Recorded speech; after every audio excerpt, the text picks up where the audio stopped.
A Scandal in Bohemia by Sir Arthur Conan Doyle, read by Austin Adams.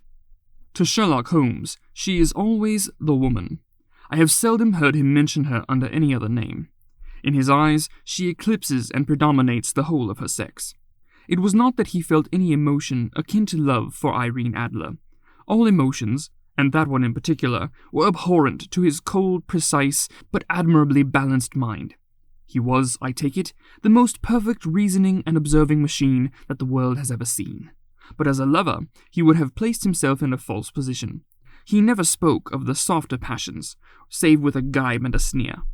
They were admirable things for the observer, excellent for drawing the veil from men's motives and actions. But for the trained reasoner, to admit such intrusions into his own delicate and finely adjusted temperament was to introduce a distracting factor which might throw a doubt upon all his mental results.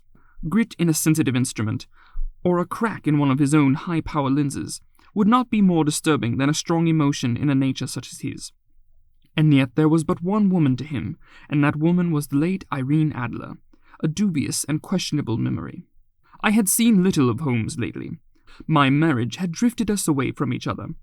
My own complete happiness and the home-centered interests which rise up around the man who first finds himself master of his own establishment were sufficient to absorb all my attention, while Holmes, who loathed every form of society with his whole Bohemian soul, remained in our lodgings in Baker Street, buried among his old books, and alternating from week to week between cocaine and ambition, the drowsiness of the drug, and the fierce energy of his own keen nature.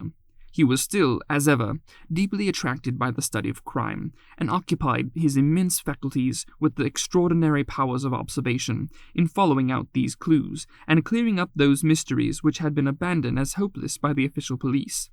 From time to time, I heard some vague account of his doings, of his summons to Odessa in the case of the Trepoff murder, of his clearing up the singular tragedy of the Atkinson brothers at Trincomalee, and finally of the mission which he had accomplished so delicately and successfully for the reigning family of Holland.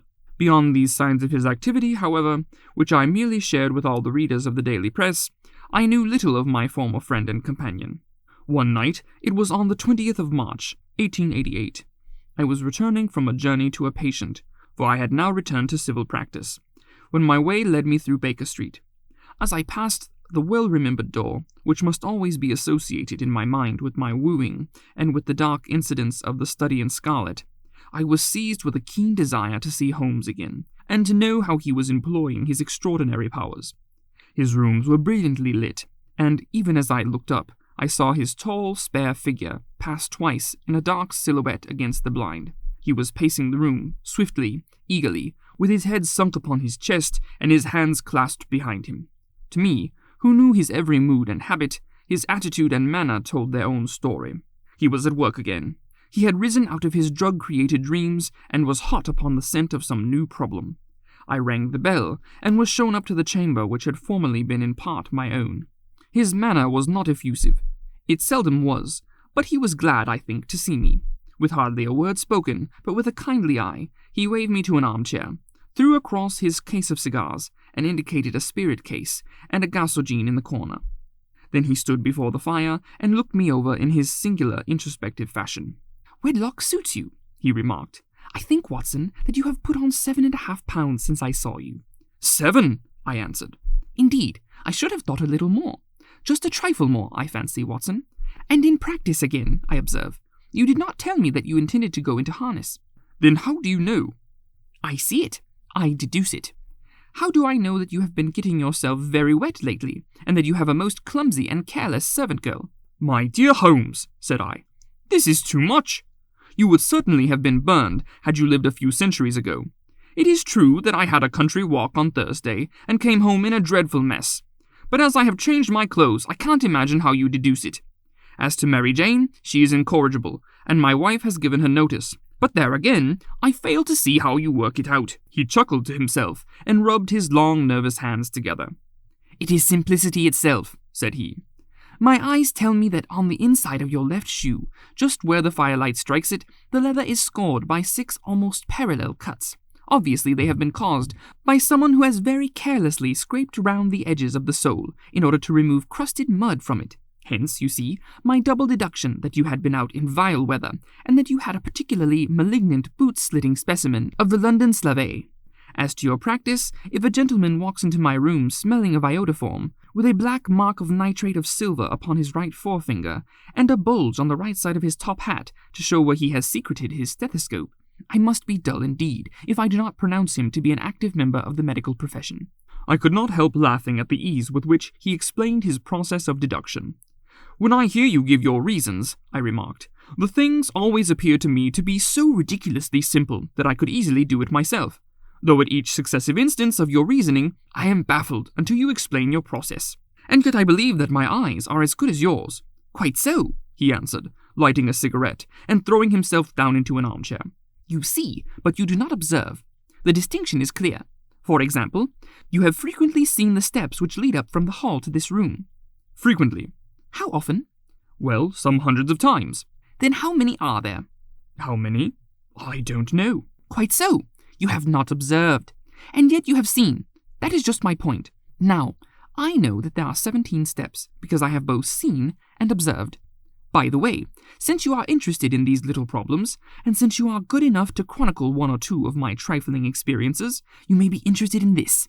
He threw over a sheet of thick, pink-tinted notepaper, which had been lying open upon the table. It came by the last post, said he. Read it aloud.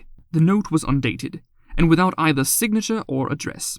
There will call upon you tonight at 7:45, it said, a gentleman who desires to consult you upon a matter of the very deepest moment.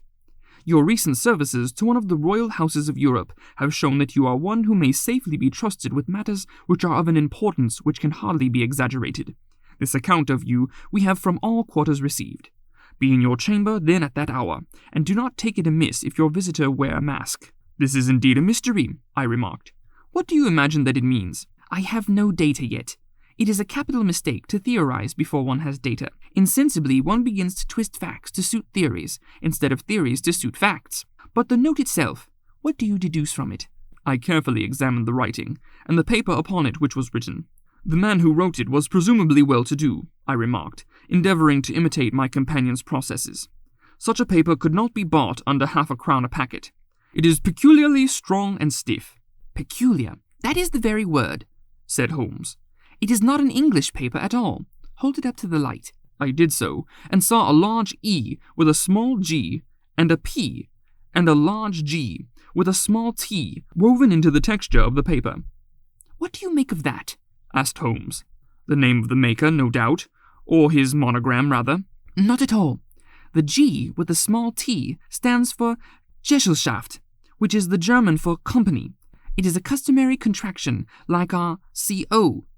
P, of course, stands for papier. Now for the EG. Let us glance at our Continental Gazetteer. He took down a heavy brown volume from his shelves. Eglo. Eglanitz. Here we are. Egria. It is in a German-speaking country, in Bohemia, not far from Karlsbad, remarkable as being the scene of the death of Wallenstein, and for its numerous glass factories and paper mills. Ha-ha, my boy, what do you make of that? His eyes sparkled, and he sent up a great blue triumphant cloud from his cigarette. The paper was made in Bohemia, I said. Precisely, and the man who wrote the note is a German.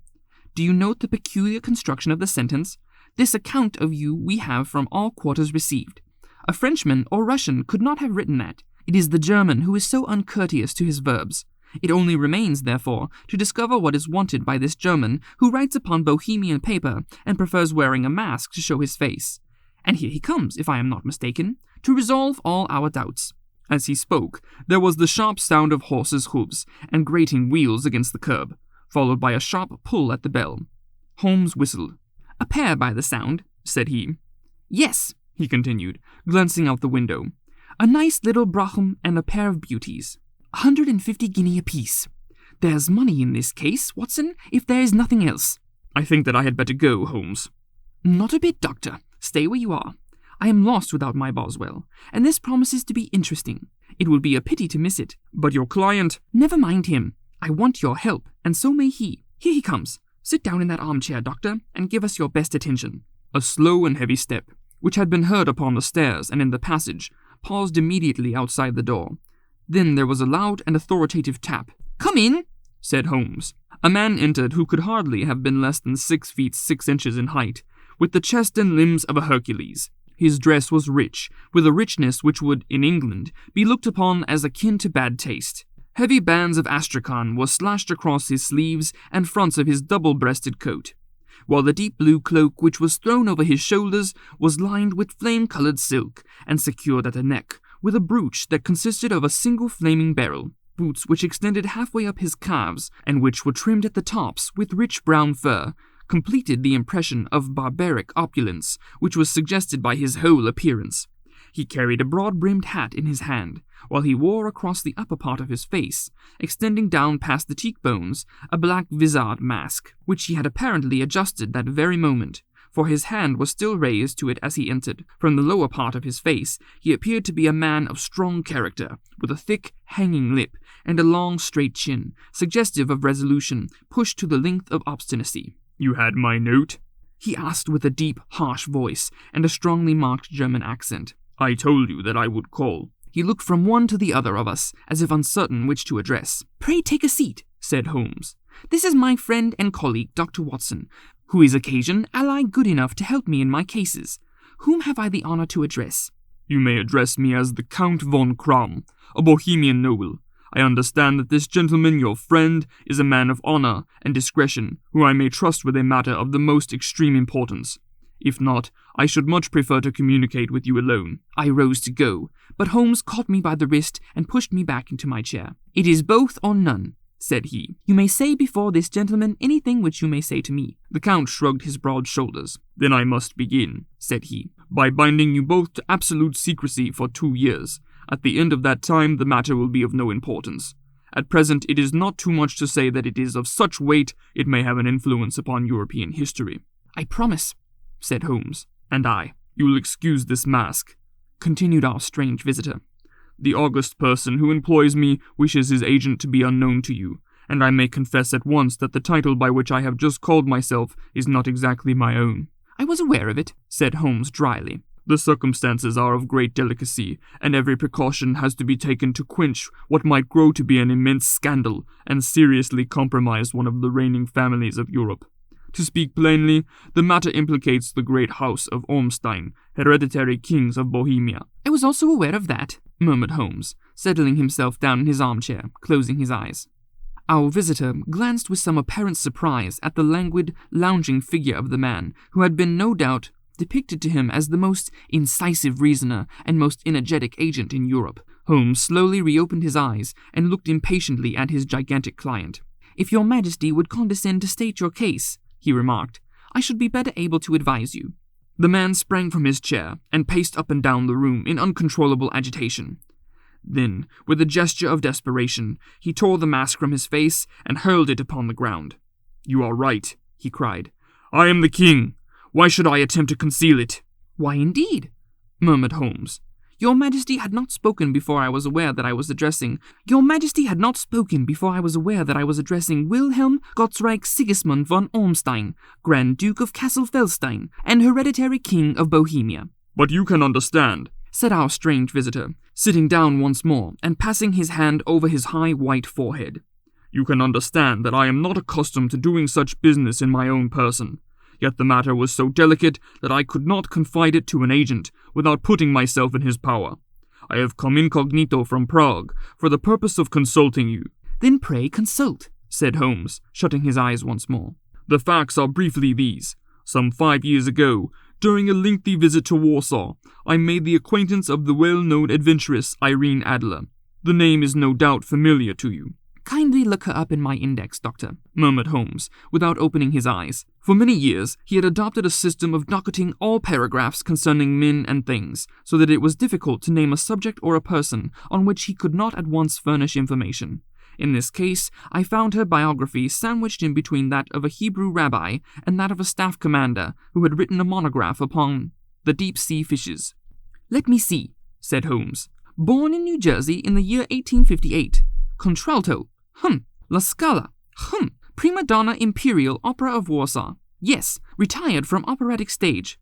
Living in London. Quite so. Your Majesty, as I understand, became entangled with this young person, wrote her some compromising letters, and is now desirous of getting those letters back. Precisely so. But how— Was there a secret marriage? None. No legal papers or certificates? None. Then I fail to follow, Your Majesty. If this young person should produce her letters for blackmailing or other purposes, how is she to prove their authenticity? There is the writing.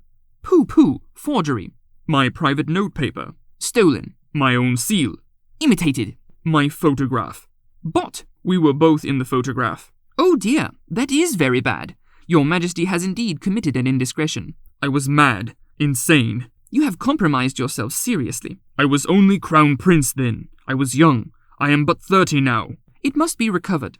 We have tried and failed. Your Majesty must pay. It must be bought. She will not sell. Stolen then. 5 attempts have been made. Twice burglars in my pay ransacked her house. Once we diverted her luggage when she travelled. Twice she has been waylaid. There has been no result. No sign of it? Absolutely none. Holmes laughed. It is quite a pretty little problem, said he. But a very serious one to me, returned the king reproachfully. Very indeed. And what does she propose to do with the photograph? To ruin me. But how? I am about to be married. So I have heard. To Clotilda Lothman von Saxe-Meiningen, second daughter of King of Scandinavia. You may know the strict principles of her family. She is herself the very soul of delicacy. A shadow of doubt as to my conduct would bring the matter to an end. And Irene Adler? Threatens to send them the photograph. And she will do it. I know that she will do it. You do not know her, but she has a soul of steel. She has the face of the most beautiful of women, and the mind of the most resolute of men. Rather than I should marry another woman, there are no lengths to which she would not go. None. You are sure that she has not sent it yet?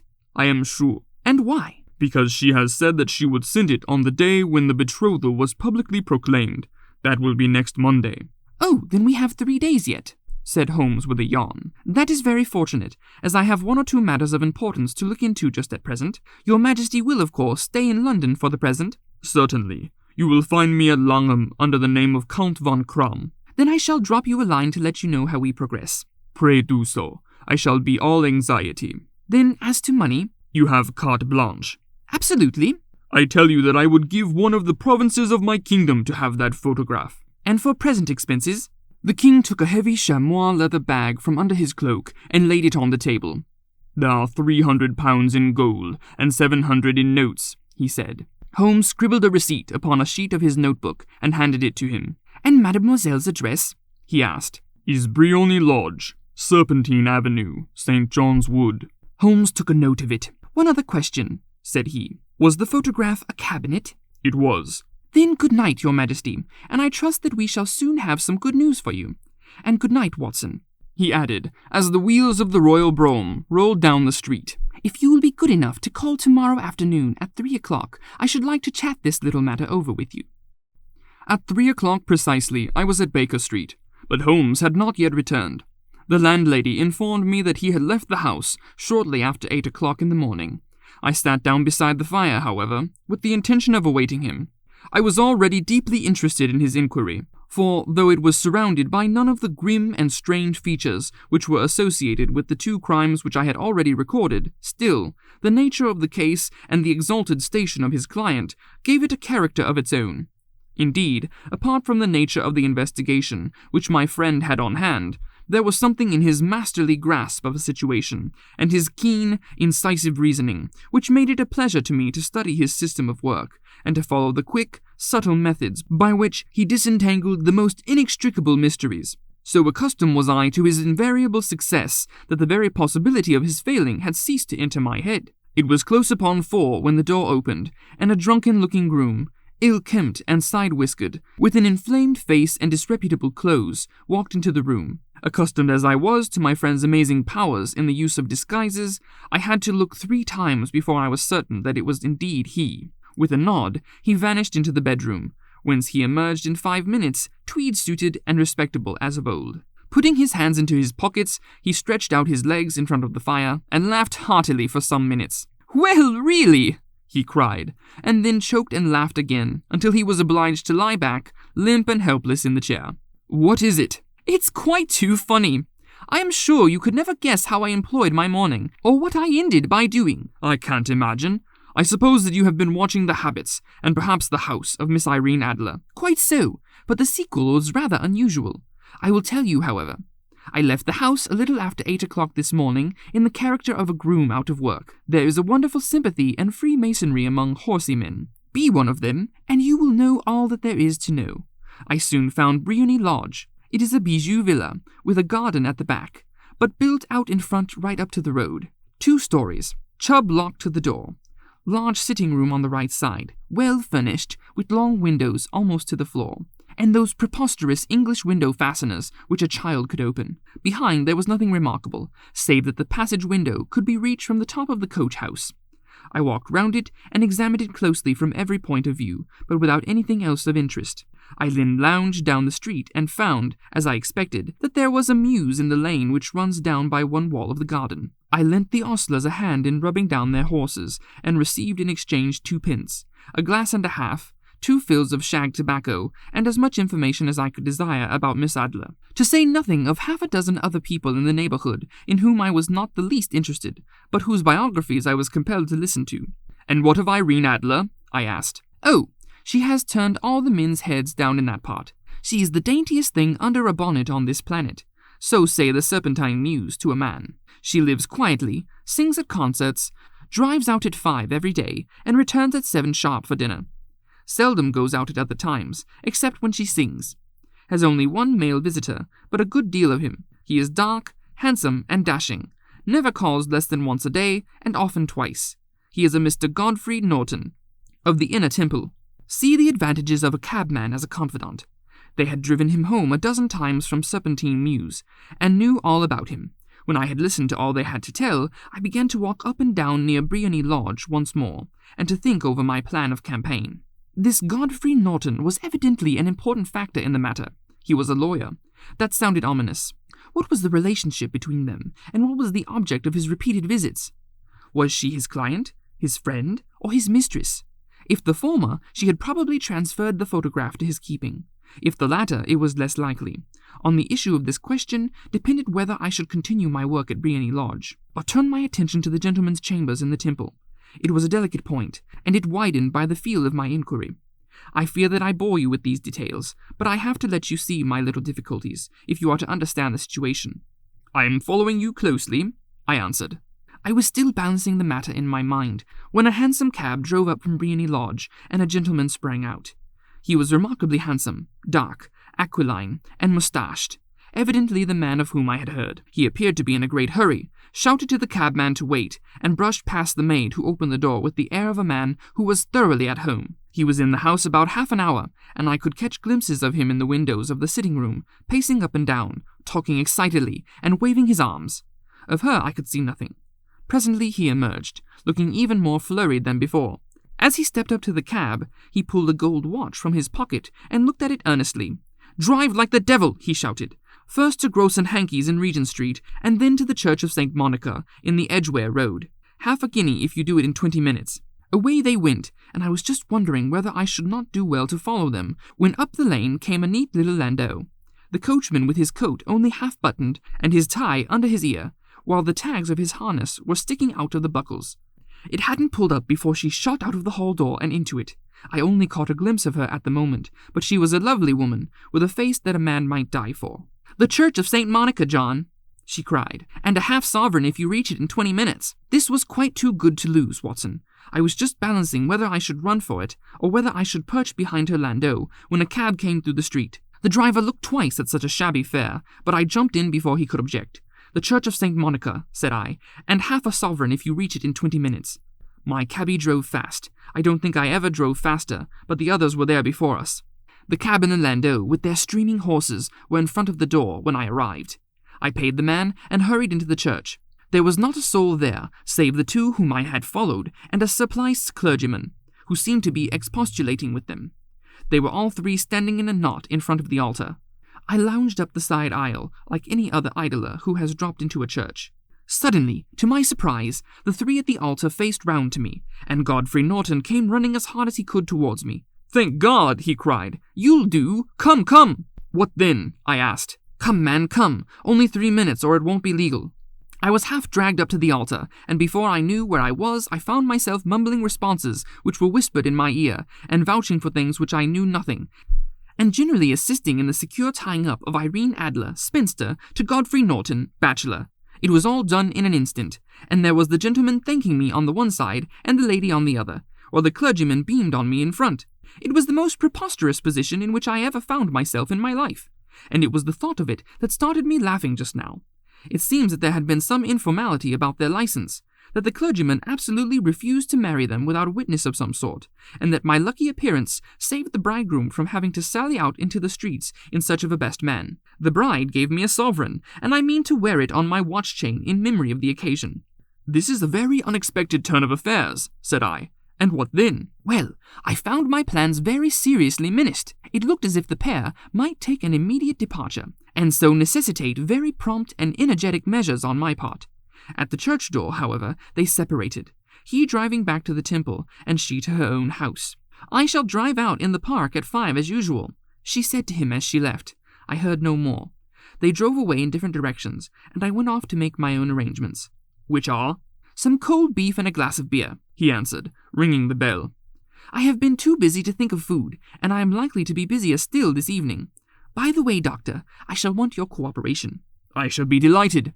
"You don't mind breaking the law?" "Not in the least." "Nor running a chance of arrest?" "Not in a good cause." "Oh, the cause is excellent." "Then I am your man." "I was sure that I might rely on you." "But what is it you wish?" "When Mrs. Turner has brought in the tray, I will make it clear to you," he said as he turned hungrily on the simple fare that our landlady had provided. "I must discuss it while I eat, for I have not much time. It is nearly 5 now. In 2 hours we must be on the scene of action. Miss Irene, or Madame, rather, returns from her drive at 7. We must be at Briony Lodge to meet her." "And what then?" "You must leave that to me. I have already arranged what is to occur. There is only one point on which I must insist. You must not interfere, come what may. You understand?" "I am to be neutral." "To do nothing whatever. There will probably be some small unpleasantness. Do not join in it. It will end in my being conveyed into the house. 4 or 5 minutes afterward, the sitting-room window will open. You are to station yourself close to that open window. You are to watch me, for I will be visible to you. And when I raise my hand, so, you will throw into the room what I give you to throw, and will, at the same time, raise the cry of fire. You quite follow me?" "Entirely." "It is nothing very formidable," he said, taking a long cigar-shaped roll from his pocket. "It is an ordinary plumber's smoke rocket, fitted with a cap at either end to make it self-lighting. Your task is confined to that. When you raise your cry of fire, it will be taken up by quite a number of people. You may then walk to the end of the street, and I will rejoin you in 10 minutes.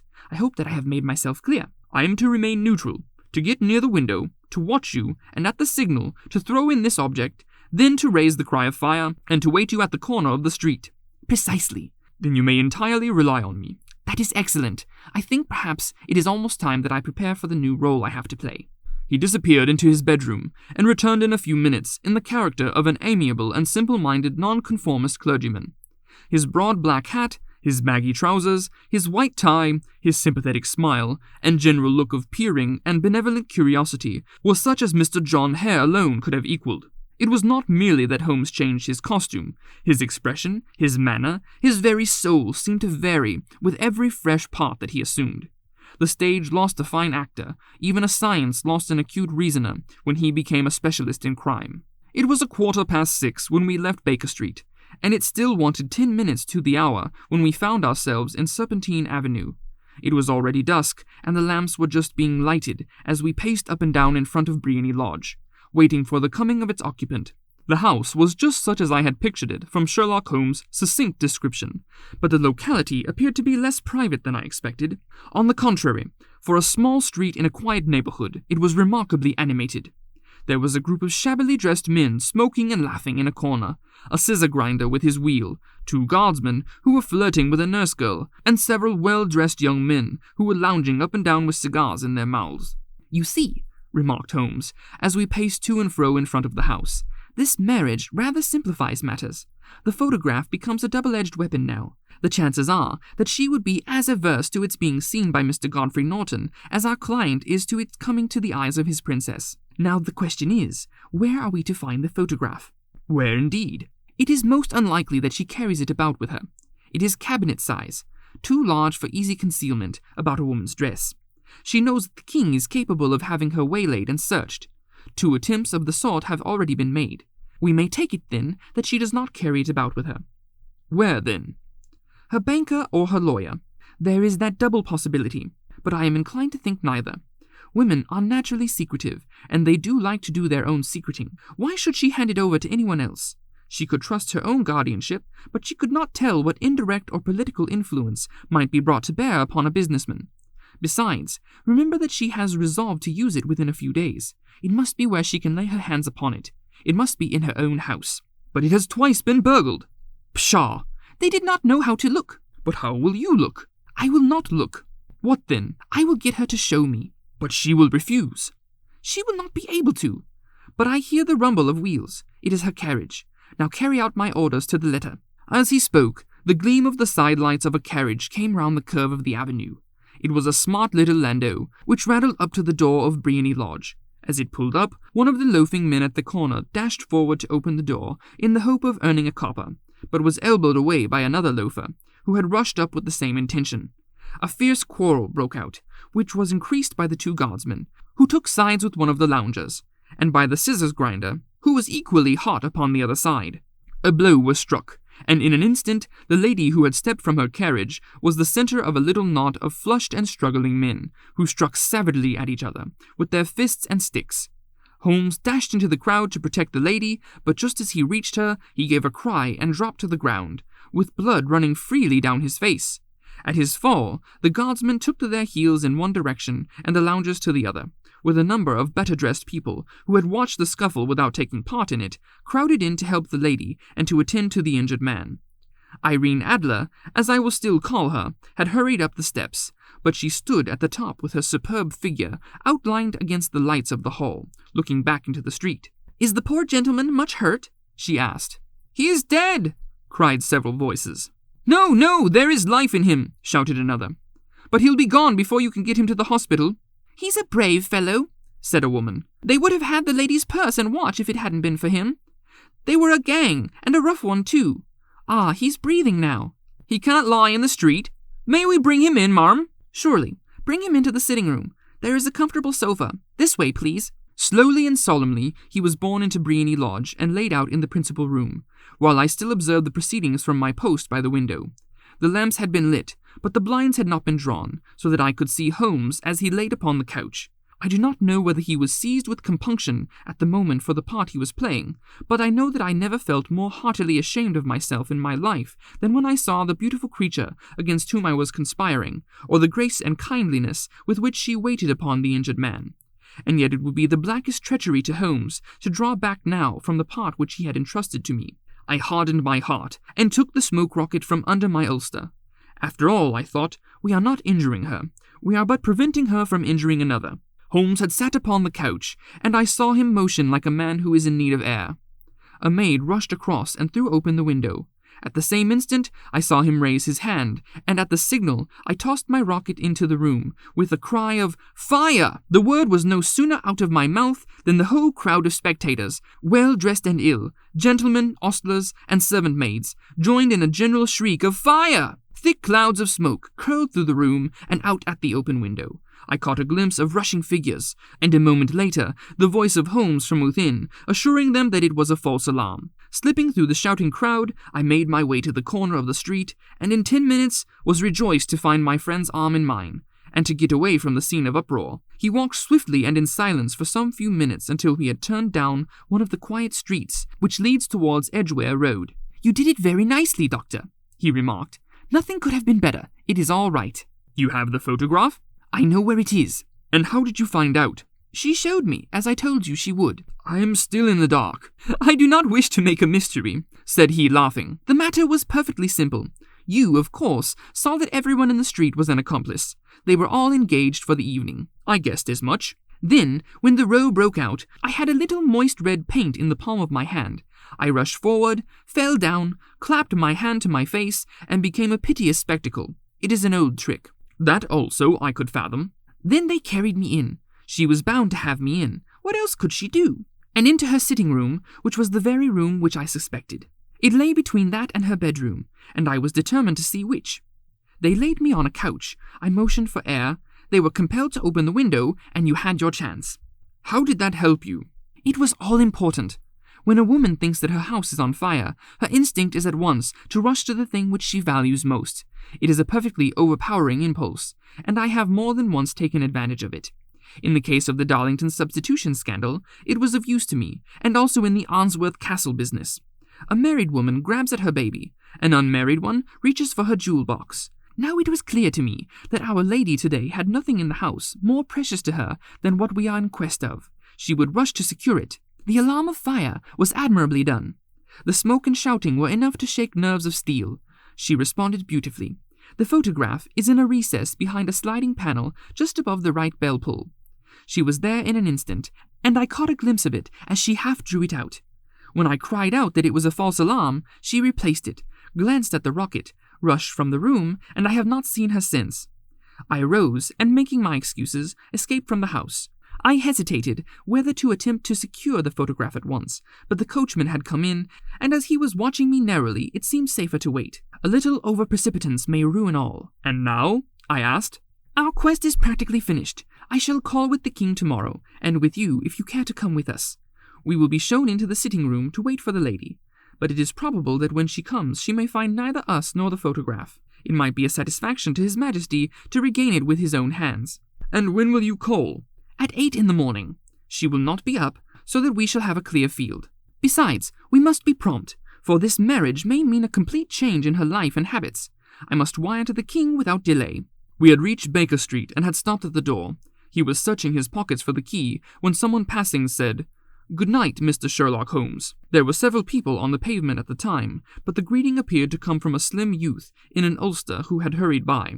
"I've heard that voice before," said Holmes, staring down the dimly lit street. "Now, I wonder who the deuce that could have been." I slept at Baker Street that night, and we were engaged upon our toast and coffee in the morning when the King of Bohemia rushed into the room. "You have really got it!" he cried, grasping Sherlock Holmes by either shoulder and looking eagerly into his face. "Not yet." "But you have hopes." "I have hopes." "Then come. I am all impatience to be gone." "We must have a cab." "No, my brougham is waiting." "Then that will simplify matters." We descended and started off once more for Briony Lodge. "Irene Adler is married," remarked Holmes. "Married? When?" "Yesterday." "But to whom?" "To an English lawyer named Norton." "But she could not love him." "I am in hopes that she does." "And why in hopes?" "Because it would spare your majesty all fear of future annoyance. If the lady loves her husband, she does not love your majesty. If she does not love your majesty, there is no reason why she should interfere with your majesty's plan." "It is true. And yet, I wish she had been of my own station. What a queen she would have made." He relapsed into a moody silence, which was not broken until we drew up into Serpentine Avenue. The door of Briony Lodge was open, and an elderly woman stood upon the steps. She watched us with a sardonic eye as we stepped from the brougham. "Mr. Sherlock Holmes, I believe," said she. "I am Mr. Holmes," answered my companion, looking at her with a questioning and rather startled gaze. "Indeed, my mistress told me that you were likely to call. She left this morning with her husband by the 5:15 train from Charing Cross for the Continent." "What?" Sherlock Holmes staggered back, white with chagrin and surprise. "Do you mean that she has left England, never to return?" "And the papers?"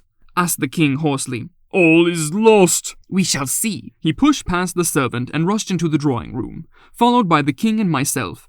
The furniture was scattered about in every direction, with dismantled shelves and open drawers, as if the lady had hurriedly ransacked them before her flight. Holmes rushed at the bell pull, tore back a small sliding shutter, and, plunging in his hand, pulled out a photograph and a letter. The photograph was of Irene Adler herself in evening dress. The letter was superscribed to Sherlock Holmes, Esquire, to be left till called for. My friend tore it open, and we all three read it together. It was dated at midnight of the preceding night, and ran in this way. "My dear Sherlock Holmes, you really did it very well. You took me in completely. Until after the alarm of fire, I had not a suspicion. But then, when I found how I had betrayed myself, I began to think. I had been warned against you months ago. I had been told that if the king employed an agent, it would certainly be you, and your address had been given me. Yet with all this, you made me reveal what you wanted to know. Even after I became suspicious, I found it hard to think evil of such a dear, kind old clergyman. But, you know, I have been trained as an actress myself. Male costume is nothing new to me. I often take advantage of the freedom which it gives. I sent John, the coachman, to watch you, ran upstairs, got into my walking clothes, as I call them, and came down just as you departed. Well, I followed you to your door, and so made sure that I was really an object of interest to the celebrated Mr. Sherlock Holmes. Then I, rather imprudently, wished you good night, and started for the temple to see my husband. We both thought the best resource was flight, when pursued by so formidable an antagonist. So you will find the nest empty when you call tomorrow. As to the photograph, your client may rest in peace. I love and I am loved by a better man than he. The king may do what he will without hindrance from one whom he has cruelly wronged. I keep it only to safeguard myself, and to preserve a weapon which will always secure me from any steps which he might take in the future. I leave a photograph which he might care to possess. And I remain, dear Sherlock Holmes, very truly yours, Irene Norton, née Adler. What a woman! Oh, what a woman! Cried the King of Bohemia, when we had all three read this epistle. Did I not tell you how quick and resolute she was? Would she not have made an admirable queen? Is it not a pity that she was not on my level? From what I have seen of the lady, she seems indeed to be on a very different level to your majesty, said Holmes coldly. I am sorry that I have not been able to bring your majesty's business to a more successful conclusion. On the contrary, my dear sir, cried the king. Nothing could be more successful. I know that her word is inviolate. The photograph is now as safe as if it were in the fire. I am glad to hear your majesty say so. I am immensely indebted to you. Pray tell me in what way can I reward you? This ring! He slipped an emerald snake ring from his finger and held it out upon the palm of his hand. Your majesty has something which I should value even more highly, said Holmes. You have but to name it. This photograph. The king stared at him in amazement. Irene's photograph, he cried. Certainly, if you wish it. I thank you, your majesty. Then there is no more to be done in the matter.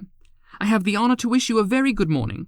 He bowed, and turning away without observing the hand which the king had stretched out to him, he set off in my company for his chambers. And that was how a great scandal threatened to affect the kingdom of Bohemia, and how the best plans of Mr. Sherlock Holmes were beaten by a woman's wit. He used to make merry over the cleverness of women, but I have not heard him do it of late. And when he speaks of Irene Adler, or when he refers to her photograph, it is always under the honorable title of the woman.